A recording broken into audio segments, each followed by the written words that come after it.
Welcome to 99 TV. నేను Priyanka. AP Greyhounds police బలగాలు most wanted Maoist అగ్రనేత Madvi హిడ్మాను encounter చేసిన విషయం తెలిసిందే. పటిష్టమైన ఇన్ఫార్మర్ల నెట్వర్క్ తో పక్కా సమాచారం సేకరించి హిడ్మాను ఉచ్చులోకి లాగి మట్టుబెట్టాయి. హిడ్మా మరణం భారత మావోయిస్టు పార్టీ పోరాటంపై కీలక విజయమని పోలీసులు ప్రకటించారు. అయితే పదుల సంఖ్యలో మరణాలకు కారణమైన హిడ్మా మావోయిస్టు పార్టీలో అత్యంత శక్తివంతమైన నాయకుడు. ఇన్నాళ్లు పటిష్టమైన భద్రత మధ్య రహస్య జీవితం గడిపారు. అయితే అందరికన్నా ఆయన అత్యున్నత స్థాయిలో ఉండడానికి కారణాలు ఏంటి అన్నది ఇప్పుడు తెలుసుకుందాం. ఎన్నో సంవత్సరాలుగా పోలీసుల కన్నుగప్పి తప్పించుకుంటూ వచ్చిన హిడ్మా ఈసారి మాత్రం తప్పించుకోలేకపోయాడు. హిడ్మాకు ఎప్పుడూ గట్టి భద్రతా వలయం ఉండేది. చీమ చిట్టుకుమన్నా అలర్ట్ కావటం అతని నైజం. అందుకే ఎన్నోసార్లు పోలీసుల వల నుంచి తప్పించుకోగలిగాడు. కానీ ఈసారి పోలీసులు ఎన్కౌంటర్లో చంపేశారు. హిడ్మా మరణం మావోయిస్టు ఉద్యమానికి పెద్ద ఎదురుదెబ్బ.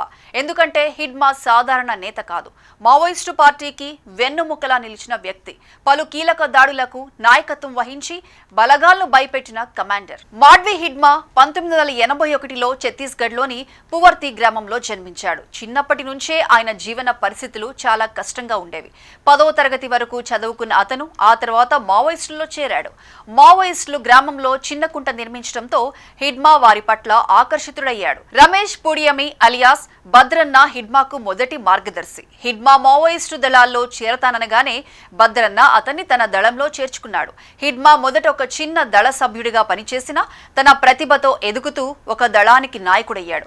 అంచెలంచెలుగా ఎదిగి పీపుల్స్ లిబరేషన్ గెరిల్లా ఆర్మీకి కమాండర్ గా నియమితుడయ్యాడు. తర్వాత మావోయిస్టు పార్టీ సెంట్రల్ కమిటీలో సభ్యుడయ్యాడు. అంత చిన్న వయసులోనే సెంట్రల్ కమిటీలో చేరిన వ్యక్తిగా హిడ్మా ప్రత్యేక గుర్తింపు తెచ్చుకున్నాడు.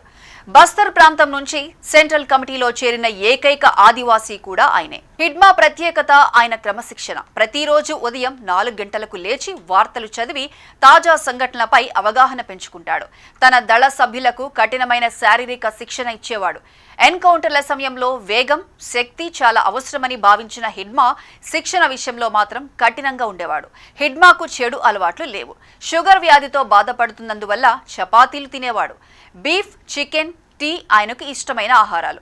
హిడ్మా చేసే ప్రతి దాడి కూడా ప్రణాళికాబద్ధంగా సున్నితమైన ఇంటెలిజెన్స్ తో ఉంటుంది. అందుకే ఆయన నేతృత్వంలోని దళాన్ని అత్యంత ప్రాణాంతకంగా పరిగణిస్తారు. మావోయిస్టులు నిర్వహించిన 26 పెద్ద దాడుల్లో హిడ్మా పాత్ర ఉంది. ఆయనపై 100కు పైగా కేసులు నమోదయ్యాయి. హిడ్మా ఎప్పుడూ బయటకు రాకుండా రహస్యంగా జీవనం గడిపేవారు. ఆయన చుట్టూ ఉండేవారు పూర్తిగా ఆయుధాలతో ఉంటారు. రాష్ట్రాల ముఖ్యమంత్రుల స్థాయిలో ఆయనకు సెక్యూరిటీ ఉంటుంది. దాదాపు 500 మంది మావోయిస్టులు హిడ్మాకు రక్షణగా ఉంటారట. అడవుల్లో దాక్కుని జీవిస్తున్నప్పటికీ ఇన్ఫార్మర్లు, స్థానిక నెట్వర్క్ ద్వారా భద్రతా దళాల కదలికలను క్షణక్షణం తెలుసుకునేవారు. హిడ్మా మృతి మావోయిస్టులకు పెద్ద దెబ్బ. ఆయన మరణంతో మావోయిస్టుల మిలిటరీ వింగ్ పూర్తిగా కుప్పకూలినట్లే. ప్రస్తుతం ఆపరేషన్ కగార్ పూర్తి ఉత్సాహంతో కొనసాగుతుండటం, వరుసగా మావోయిస్టులు లొంగిపోవడం ఇండియాలో మావోల ఉద్యమానికి ఆఖరి రోజులు సమీపిస్తున్నట్లు చెబుతున్నారు.